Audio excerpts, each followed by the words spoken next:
여러분, 혹시 오늘 저녁 메뉴 정하셨나요?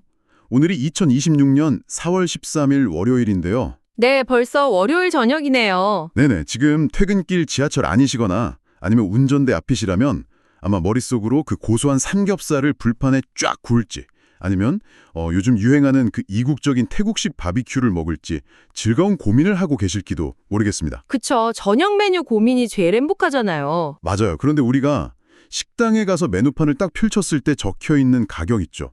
그 1인분에 15,000원. 이 숫자 말이에요. 이게 굉장히 단단하고 영원히 변하지 않을 고정된 값처럼 느껴지지 않으신가요?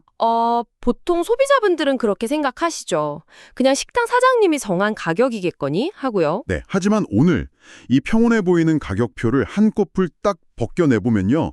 그 뒤에 숨겨진 말 그대로 심장이 덜컹거리는 금융 롤러코스터 같은 세계가 존재한다는 걸 알게 되실 겁니다. 이번 심층분석 시간에서는 이 이야기를 깊게 파헤쳐보려고 합니다. 네, 우리가 흔히 고깃값이라고 하면 동네 정육점이나 단골 식당 사장님의 인심? 아니면 그 국내에서 돼지가 얼마나 태어났나? 같은 아주 직관적인 수요 공급을 떠올리잖아요. 그렇죠. 명절 대목 오면 조금 비싸지고 휴가철 지나면 다시 안정되고 아주 편안한 공식이죠. 네, 과거에는 실제로 그랬습니다. 그런데 오늘 저희가 본격적으로 파헤쳐볼 이 시장의 현실은 그 평화로운 공식을 완전히 산산조각 내버립니다. 산산조각 낸다. 와, 그래서 오늘 탐구할 주제가 바로 초변동성, 그러니까 하이퍼 볼러틸리티 시대의 축산물 유통시장입니다. 우리가 매일 먹는 고기를 사고 파는 이 행위가 어떻게 월스트리트의 고도화된 금융공학과 똑같아졌는지 그 메커니즘을 해부해 볼 겁니다. 더 이상 단순한 농산물이나 먹거리가 아니라는 점부터 짚고 넘어가야 합니다. 먹거리가 아니면 뭐죠? 지금의 고기는 철광석이나 구리, 석유 같은 철저한 국제 원자재, 즉 커머디티로 분류가 되거든요. 아, 원자재요? 네네. 국가 간의 국경이 허물어지고 글로벌 공급망이 거미줄처럼 촘촘하게 얽히면서 이 시장은 이제 동네 상권의 법칙이 아니라 그 글로벌 금융시장의 무자비한 법칙에 지배를 받게 된 거죠. 자, 그럼 이 거대한 글로벌 공급망이라는 게 구체적으로 어떻게 작동하는지 한번 파고들어보죠. 예전에는 고기 유통업자, 이른바 미트 마케터라고 하면 도축장에 가서 좋은 고기를 떼어오는 안목 좋은 칼잡이 느낌이었잖아요. 예전에 확실히 그랬죠. 눈썰미가 중요했으니까요. 그런데 요즘 이분들 아침 일과를 보면 거의 그 여의도나 월스트리트의 펀드 매니저 같습니다. 눈을 뜨자마자 고기를 보는 게 아니라 모니터 6개를 띄워놓고 시카고 상품거래소 공물가, 원달러 환율 추이, 중동 뉴스 이런 걸 스크리닝을 하신단 말이죠. 맞습니다. 고기 대신 숫자를 먼저 보는 시대가 온 겁니다. 도대체 이 데이 트레이더 같은 유통업자들이 매일 모니터링하면서 벌벌 떠는 통제 불능의 변수, 그러니까 이른바 블랙스완이 무엇인지 자료를 바탕으로 좀 짚어주시죠. 크게 4가지의 거대한 파도가 있습니다. 질병, 물류, 환율, 그리고 정책입니다. 이 4가지가 유통업체의 손익계산서를 타격하는 경로를 따라가 보면 정말 숨이 막힐 정도거든요. 숨이 막힌다. 네. 그럼 첫 번째부터 볼까요? 네. 가장 치명적인 생물학적 변수인 질병부터 보겠습니다. 가장 완벽하면서도 끔찍한 예시가 그 2018년에 중국을 강타했던 아프리카 돼지열병, 즉 ASF 사태입니다. 아, 저도 그 뉴스 기억나요. 중국 내 사육돼지의 절반이 폐사했다. 뭐 이런 뉴스가 엄청 났었잖아요. 근데 절반이라고 하면 숫자가 너무 커서 감이 잘 안 오거든요. 이 사태가 한국 식당에 있는 저한테 왜 영향을 미치게 되는 건가요? 이게 중국이 전 세계에서 돼지고기를 가장 많이 먹는 압도적인 1위 소비국이거든요. 그런데 자국 내 공급량의 절반이 허공으로 그냥 증발해버린 거예요. 먹을 게 없어진 거네요. 그렇죠. 신광 안보에 비상에 걸린 중국은 그 순간 말 그대로 글로벌 진공청소기로 돌변했습니다. 가격을 묻지도 따지지도 않고 유럽, 북미, 남미 할 것 없이 전 세계의 돼지고기를 엄청난 프리미엄을 주고 빨아들이기 시작한 겁니다. 와, 돈을 막 쓸어 담아서 전 세계 고기를 다 사들였군요. 그럼 당연히 다른 나라들은 고기가 싹 부족해졌겠네요. 바로 그 지점입니다. 중국의 아프리카 돼지열병이랑 아무런 직접적 관련이 없던 한국 수익육, 유통업체들이 직격탄을 맞은 이유가 그거죠. 식당에 납품해야 할 독일산, 스페인산 삼겹살 가격이 하루아침에 폭등한 건 물론이고요.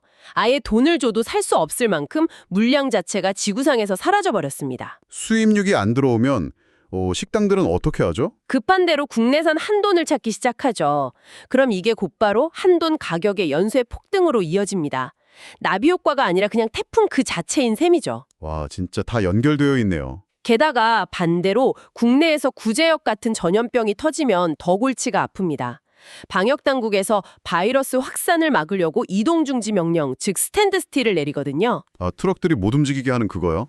에 발이 묶이면서 공급망 전체에 혈전이 생긴 것처럼 마비가 오는 겁니다. 와, 질병 하나가 전 세계 물류를 뒤흔드는군요. 그럼 여기서 자연스럽게 두 번째 블랙스완인 물류 이야기로 넘어갈 수밖에 없겠네요. 네, 물류도 정말 심각한 변수죠. 우리가 해외에서 고기를 사와야 하는데 최근 자료를 보니까 수에즈 운하가 마비되거나 홍해에서 무력 충돌이 생겨서 화물선들이 공격받는 사태가 있었잖아요. 그럼 배들이 아프리카 희망봉 쪽으로 빙 돌아서 와야 하는데 저는 당연히 그냥 기름값이나 운송비가 비싸지겠거니 했거든요. 근데 이 시장에서는 운송비 증가보다 훨씬 더 무서운 폭탄이 숨어 있더라고요. 축산물이 지닌 생물학적 한계를 정확히 짚으셨습니다. 우리가 흔히 먹는 프리미엄 수입육, 그러니까 꽁꽁 얼린 냉동육이 아니라 진공 포장되어서 들어오는 냉장육의 메커니즘을 한번 생각해보죠. 칠드미트라고 하죠. 네, 맞습니다. 이 냉장육의 유통기한, 업계 용어로 쉘프 라이프는 보통 60일 남짓입니다. 도축해서 포장한 날로부터 60일 안에 소비자의 입에 들어가야 한다는 뜻이죠. 60일이면 2달이네요. 배를 타고 한국에 오는데 보통 한 달 정도 걸리지 않나요? 정상적인 항로라면 보통 30일 안팎이 소요되죠. 그럼 한국 도착해서 통관 거치고 도매상, 소매상 거쳐서 식당 마감될 때까지 약 20일 정도의 판매 가능 시간이 남습니다. 네네, 그쵸. 그런데 방금 말씀하신 것처럼 홍해 사태로 배가 희망봉으로 우회하면서 바다 위에서 40일, 심지어 50일을 그냥 보내버린다면 어떻게 될까요? 헐, 그럼 도착하자마자 유통기한이 며칠 안 남았거나 아니면 이미 끝나버렸겠네요. 팔 수 있는 시간이 완전히 증발해버리는 거군요. 그렇습니다. 유통업자 입장에서는 정상적인 죗값을 받고 식당에 납품하는 게 아예 물리적으로 불가능해집니다. 유통기한 임박 상품으로 헐값에 덤핑을 쳐서 손실을 보거나 아니면 아예 냉동창고에 넣어서 냉동육으로 전환해야 하죠. 아, 얼려버리면 가치가 떨어지잖아요. 맞아요. 냉장육을 냉동육으로 바꾸는 순간 고기의 가치는 반토막이 납니다. 엄청난 장부상 적자가 발생하는 거죠. 해상 운임 몇백 달러 오르는 건 사실 이 유통기한 단축으로 인한 가치 훼손에 비하면 세 발의 핍니다. 와, 질병 때문에 수입을 해야 하는데 배가 돌아오면 고기가 바다에서 썩어가고 정말 첩첩산중이네요. 그럼 세 번째 변수인 환율은 어떤가요? 수입하는 고기야 환율이 오르면 당연히 비싸지는 건 초등학생도 아는 사실인데 국산 한우나 돼지고기를 먹으면 우리는 환율에서 완전히 안전한 거 아닙니까? 많은 분들이 그렇게 오해를 하십니다만 사실 환율은 수입육뿐만 아니라 국내 축산업계에도 이중고를 안겨주는 아주 잔인한 변수입니다. 이중고라면 양쪽으로 타격을 받는다는 건가요? 네, 왜냐하면 국내에서 사육되는 소나 돼지가 매일 먹는 밥, 즉 사료를 봐야 하거든요. 옥수수나 되두박 같은 사료용 곡물의 90% 이상이 해외에서 수입됩니다. 아, 돼지는 한국에 살지만 걔네들이 먹는 밥은 미국이나 남미에서 달러를 주고 사온다는 거군요. 바로 그겁니다. 원달러 환율이 폭등하면 사료회사의 원가가 치솟고 이게 한두 달 뒤에 곧바로 국내 농가들이 부담해야 하는 사료비 인상 고지서로 날아옵니다. 밥값이 갑자기 뛰는 거네요. 네, 돼지를 키우는 데 들어가는 생산비의 절대 다수가 사료비인데 이 비용이 고기를 팔아서 남는 이윤을 역전해버리면 농가들은 아주 끔찍한 선택을 강요받게 됩니다. 밥값을 감당 못하니까 어쩔 수 없이 다 키우기도 전에 팔아버리거나 도축해야 하는 거 아닌가요? 맞습니다. 농가들은 당장의 적자를 끊어내기 위해서 모돈, 그러니까 앞으로 새끼를 계속 낳아야 할 엄마 돼지들까지 조기 도축하는 투매에 나섭니다. 엄마 돼지가서요? 와, 흥미로운 건 이렇게 농가들이 일제히 투매를 하면 단기적으로는 도매 시장의 돼지고기 공급이 확 쏟아져서 고깃값이 뚝 떨어집니다. 소비자는 잠시 좋아하죠? 싸지네 하고요. 네, 하지만 1년, 2년 뒤에는 고기를 생산할 기반 자체가 완전히 붕괴되어 있어서 시장에 공급될 돼지가 씨가 마르게 됩니다. 결국 걷잡을 수 없는 가격 폭등이라는 악순환이 부메랑처럼 돌아오는 구조죠. 환율이라는 나비의 날갯짓이 농가의 붕괴를 거쳐서 2년 뒤 제 밥상 물가를 폭등시키는 거네요. 정확합니다. 마지막으로 정책 변수가 있는데 정부가 물가를 잡으려고 수입 고기에 붙는 관세를 없애주거나 낮춰주는 그 할당 관세, TRQ 같은 건 좋은 거 아닙니까? 유통업자 입장에서도 원가가 낮아지니까 환영할 일 같은데요. 이 부분에 대해서 자료는 어떻게 분석하고 있나요? 자료에 따르면 정부의 개입은 의도가 아무리 좋아도 시장에는 거대한 불확실성으로 작용한다고 합니다. 할당 관세는 양날의 검이라는 거죠. 왜 양날의 검이죠? 내일부터 수입유격 무관세를 적용한다고 발표하면 이미 예전에 비싼 관세를 다 물고 수입해서 창고에 재고를 잔뜩 쌓아둔 기존 유통업자들은 어떻게 될까요? 내가 가진 고기 가치가 떨어지는 거군요. 맞아요. 하루아침에 자신의 재고 가치가 10에서 20% 폭락하는 장부상 손실을 떠안게 되는 겁니다.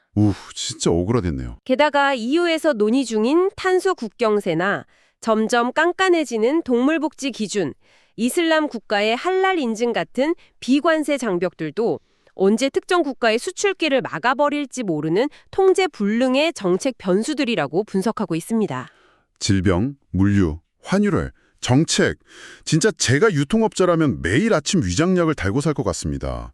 그런데 이렇게 미쳐 돌아가는 시장에서 이 사람들도 사업을 유지하려면 어떻게든 미래 가격을 예측하고 거래처랑 계약을 맺어야 할 텐데 보통 어떤 방식을 쓰나요?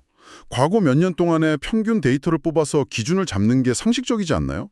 굉장히 상식적이죠. 하지만 바로 그 상식과 평균이라는 단어 속에 이 업계에서 가장 흔하게 발생하는 비극의 씨앗이 숨어 있습니다. 통계학계에서 아주 유명한 우화가 하나 있는데 아마 들어보셨을 겁니다. 어떤 우화죠? 평균 수심이 1m인 강을 건너려던 통계학자는 중간에 있는 3m 깊이의 웅덩이에 빠져 죽고 만다. 이런 이야기죠. 제 키가 170인데 강 평균이 1m라고 해서 마음 놓고 걷다가 갑자기 수심 3m짜리 웅덩이를 딱 밟고 익사한다는 얘기네요. 평균이라는 숫자의 무서운 착시 현상인데 이게 고기 유통시장에서는 구체적으로 어떻게 사람을 잡는 겁니까? B2B 유통시장에서 벌어지는 전형적인 흑자부도의 메커니즘이 바로 이렇습니다. 어떤 유통업체가 대형 프랜차이즈 식당과 1년짜리 고기 납품 계약을 맺는다고 가정을 한번 해보죠. 지난 3년간의 데이터를 분석해보니까 삼겹살 평균 매입가가 15,000원이었습니다. 네, 15,000원. 그래서 유통업자는 마진을 한 3,000원 정도 붙여서 1년 내내 18,000원에 고정으로 납품하겠습니다. 라고 계약서에 도장을 딱 찍습니다. 평균 매입가가 15,000원이니까 18,000원에 팔면 1년 평균으로는 무조건 수익이 나야 정상인 거잖아요. 논리적으로는 그렇습니다. 그런데 한여름인 7월에 갑자기 아프리카 돼지열병 뉴스가 터지거나 홍해 물류가 막혀서 수입 원가가 15,000원에서 단숨에 22,000원으로 폭등해버리는 겁니다. 와, 22,000원이요? 네. 유통업자는 22,000원의 고기를 사와서 식당에는 약속대로 18,000원에 넘겨야 하죠. 1kg을 납품할 때마다 4,000원씩 피 같은 현금이 그냥 공중으로 증발하는 겁니다. 피가 거꾸로 솟겠네요. 그럼 연말까지 어떻게 버티죠? 가을이나 겨울이 되면 다시 원가가 좀 떨어지긴 합니까? 네, 시간이 지나 가을이 되면 다시 가격이 12,000원대로 떨어져서 12월 31일에 1년치 계산기를 두드려 보면 결국 평균 15,000원이 맞춰질 겁니다. 하지만 안타깝게도 이 유통회사는 가을 낙엽을 보지 못합니다. 망하는군요.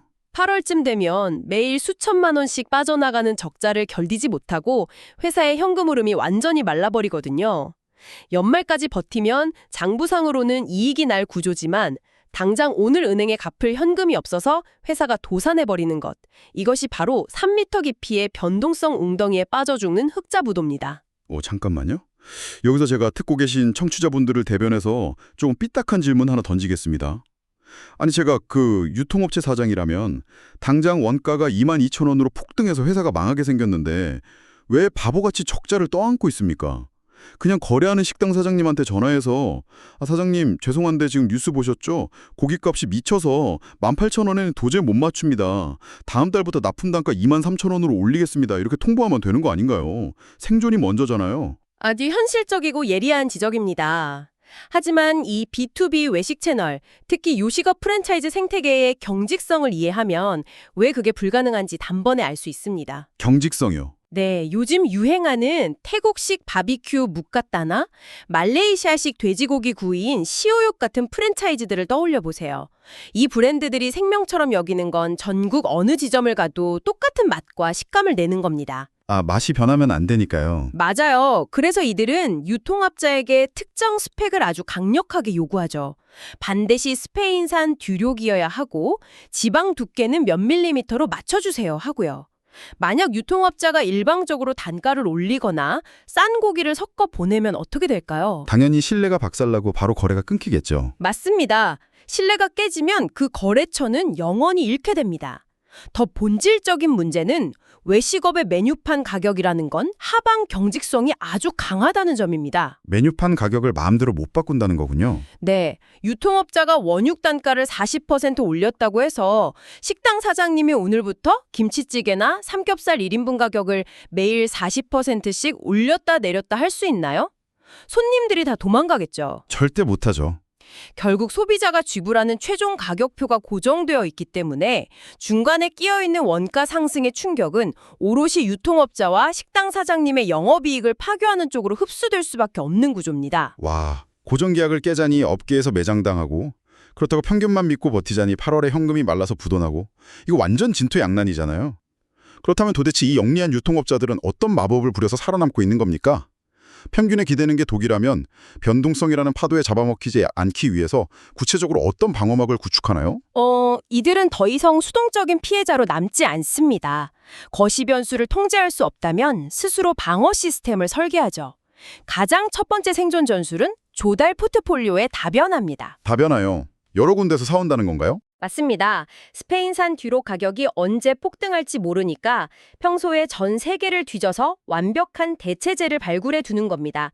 예를 들어서 지방의 분포도나 보수력, 가공 수율이 스페인산과 99% 일치하는 칠레산 아그로수퍼 원육이나 캐나다산 보리먹인 돼지를 미리 테스트하고 소량씩 공급망을 뚫어놓습니다. 미리 다 준비를 해놓는군요. 네. 그러다가 유럽 쪽에 질병이 터져서 스페인산 원가가 폭등하면 즉각적으로 캐나다산으로 스위치를 켜듯 공급망을 싹 전원해버리는 거죠. 이건 제가 비유를 하나 들어볼게요. 뮤지컬이나 연극 무대랑 되게 비슷하네요. 주연 배우인 스페인산 듀록이 갑자기 감기에 걸려서 무대에 못 오르는 비상사태가 터진 겁니다. 그때 그걸 취소하는 게 아니라 백스테이지에 미리 캐스팅해둔 완벽한 언더스터디, 그러니까 캐나다산 대체육을 무대에 올리는 거죠. 관객석에 있는 우리 소비자들은 외모나 연기력이 똑같으니까 주연 배우가 바뀐 걸 전혀 눈치채지 못하고 맛있게 밥을 먹는 거고요. 오, 그 비유를 그대로 한번 가져가 볼까요? 주연 배우를 대체하는 건 좋은데 문제는 그 완벽한 언더스터디를 무대 뒤에 상시 대기시키고 훈련시키려면 막대한 자본과 시간, 즉 유지 비용이 들어간다는 점입니다. 대기하는 배우한테도 월급을 줘야 하니까요. 그렇죠. 언제 쓸지도 모르는 공급망을 열어두는 건 비용이죠. 그래서 이들은 두 번째 방어선으로 평소에 엄청나게 두꺼운 마진 쿠션을 만들어둡니다. 원가가 폭등해도 흡수할 수 있는 충격 흡수제를 만드는 건데요. 이건 그냥 원육을 떼다 파는 단순 유통으로는 절대 불가능합니다. 그래서 기술이 들어가는 거군요. 최근 유통 트렌드를 보면 K미트의 빙온 숙성 같은 고도의 가공 기술이 나오잖아요. 그냥 고기를 파는 게 아니라 어떤 과학을 파는 느낌이던데요. 이 빙온 숙성이라는 게 정확히 원가가 올라도 버틸 수 있는 쿠션을 어떻게 만들어주는 건가요? 빙온 숙성의 과학적 메커니즘을 들여다보면 답이 나옵니다. 고기를 얼기 직전인 영하 1도에서 2도 사이의 극한 환경에 노출시키는 건데요. 얼기 직전이요? 네, 그러면 고기는 얼지 않기 위해, 즉 생존하기 위해서 스스로 자기 내부의 단백질을 분해해서 아미노산을 만들어냅니다. 세포가 추위에 맞서 싸우면서 성분이 변하는 거군요. 맞습니다. 그리고 그 분해된 아미노산이 바로 인간의 혀가 열광하는 엄청난 감칠맛, 즉 우마미의 정체입니다. 일반 삼겹살은 도매 가격이 10%만 올라도 식당들이 당장 싼 정육점으로 거래처를 바꿔버립니다. 대체품이 널려 있으니까요. 그렇죠. 그냥 싼 데서 사면 되죠. 하지만 유통업체가 이 빙온 숙성이라는 기술로 정밀하게 통제된 압도적인 감칠맛을 창조해내면 이야기가 달라집니다. 이건 다른 곳에서 구할 수 없는 독점적 재화가 되거든요. 딴 데서 못 구하니까. 네, 소비자의 지불 의사가 높아져 있기 때문에 원가가 폭등해서 납품가를 조금 올려도 식당이나 소비자는 기꺼이 지갑을 엽니다.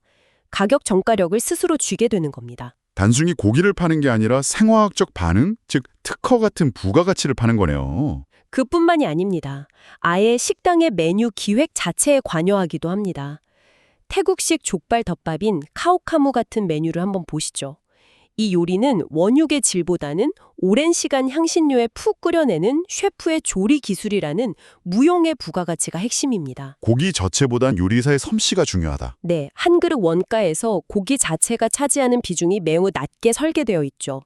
그래서 국제 족발 원육 가격이 30% 폭등하는 블랙스완이 와도 실제 덮밥 한 그릇에서 원가 타격은 단 몇백 원 수준으로 방어가 됩니다. 와, 기술과 기획으로 마진의 방어막을 쳤다면 그럼 창고에 있는 고기 탑은 어떻게 관리하나요? 그냥 불안하니까 창고가 미어터지게 쌓아두면 안 되나요? 무작정 쌓아두는 버퍼 전략은 치명적입니다. 비싼 창고 임대료가 나가는 건 물론이고요. 앞서 말한 냉장육의 유통기한 때문에 폐기율이 막 치솟아서 자금줄이 말라붙거든요. 아, 고기가 상해버리니까요? 반대로 재고를 최소화하는 린 전략을 썼다가 배가 조금만 늦게 오면 결품이 나서 식당 사장님들 뒷목을 잡게 만들죠. 그래서 요즘 유통업자들은 다이나믹 재고 관리라는 고도의 메커니즘을 씁니다. 다이나믹 재고 관리요? 그냥 융통성 있게 그때그때 한다는 뜻인가요?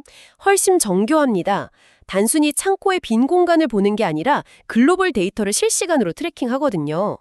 위성 데이터로 홍해를 지나는 화물선들의 동선을 파악하고 산지에 아프리카 돼지 열병 징후가 있는지 알고리즘으로 분석합니다. 위성이랑 알고리즘까지요? 네. 만약 화물선이 아프리카 희망복으로 우회하기 시작하면 시스템은 즉시 14일의 운송 지연을 경고하고요. 유통업체는 평소 2주치였던 안전재고를 즉각 4주치로 동적으로 늘려접는 식입니다. 글로벌 리스크와 실시간으로 연동되는 살아있는 재고 관리를 하는 겁니다. 와, 진짜 월스트리트 트레이더들이 알고리즘 매매를 하는 거랑 똑같네요. 그런데요, 언더스터디를 준비하고 고기를 막 숙성시키고 위성으로 재고를 조절하는 거 다 좋은데 제가 보기엔 이런 훌륭한 전술들도 결국 고기를 사오고 파는 계약의 본질 자체가 흔들리면 다 모래성 아닐까요? 마지막으로 이들이 리스크를 분산하는 가장 핵심적인 생존 무기, 그러니까 계약의 재무공학을 좀 살펴보고 싶습니다. 가장 뼈대가 되는 핵심을 짚으셨습니다. 모든 방어막의 완성은 결국 구조 설계에 있거든요. 첫 번째로 이들은 위험의 비동조화를 세팅합니다. 앞서 대체제를 찾는다고 했죠. 네네. 그 대체제를 같은 유럽 국가 내에서 찾으면 안 됩니다. 유럽 전역에 질병이 돌면 다 같이 망하니까요. 반드시 유럽에 문제가 생기면 아메리카 대륙이나 오세아니아에서 물량을 가져올 수 있도록 리스크가 서로 동기화되지 않은 완전히 독립된 파이프라인을 구축해야 합니다. 계란을 서로 다른 대륙의 바구니에 담는 겁니다. 그럼 계약을 맺는 방식은요? 아까 1년 고정가로 계약했다가 흑자 부도가 난다고 하셨잖아요. 그럼 반대로 매번 시세대로 그때그때 사는 스팟 거래가 안전한 거 아닌가요? 둘 다 비즈니스를 파괴하는 치명적인 약점이 있습니다. 매번 시가로 사는 스팟 거래를 하면 원물 가격 리스크는 피할지 몰라도 아까 말씀드린 빙온 숙성이나 까다로운 프랜차이즈 메뉴에는 절대 쓸 수가 없게 됩니다. 품질이 달아져서 그런가요? 네, 매번 들어오는 고기의 pH 농도나 지방 비율이 막 널뛰기 때문에 일관된 품질 통제가 불가능해지죠. 반면 장기 고정 단가 계약은 도덕적 해이라는 심리적 덫에 빠집니다. 도덕적 해유? 서로 배신한다는 건가요? 정확합니다. 글로벌 원가가 2배로 폭등해 보세요. 공급하는 유통업체는 적자를 안 보려고 질이 떨어지는 부위, 이른바 레몬을 막 섞어보내거나 물량을 고의로 줄여버립니다. 아, 꼼수를 쓰는 거네요. 반대로 원가가 반토막으로 대폭락하면 이번엔 식당 측에서 진상을 부리기 시작합니다. 밖에 나가면 싼 고기가 널려 있는데 내가 왜 굳이 비싼 옛날 단가로 사야 하냐며 꼬투리를 잡고 계약 파기를 위협하죠. 와, 고정가든 시가든 인간의 이기심 때문에 결국 파국으로 가네요. 그럼 이 딜레마를 도대체 어떻게 해결합니까?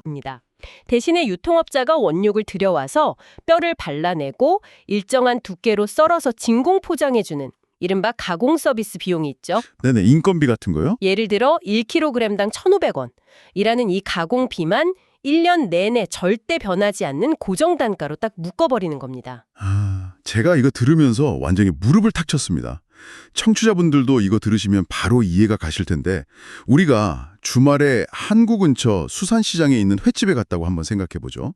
거기 가면 광어나 돔 가격은 매일매일 어시장 경매가에 따라서 시가로 달라지잖아요. 그렇죠. 매일 다르죠. 그건 시장에 맡겨두는 거죠. 하지만 우리가 회를 쳐서 식당에 앉았을 때 식당 이모님이 야채 주시고 매운탕 끓여주는 상차림비 1인당 5,000원, 이건 1년 365일 비가 오나 눈이 오나 똑같이 받잖아요. 원물 리스크는 시가로 넘기고 내가 노동을 제공한 가공비 수익만 확실하게 지켜낸다. 딱 이 개념 아닙니까? 와, 정말 직관적으로 본질을 관통하는 훌륭한 비유입니다. 이 지수 연동 계약의 핵심이 바로 그것입니다.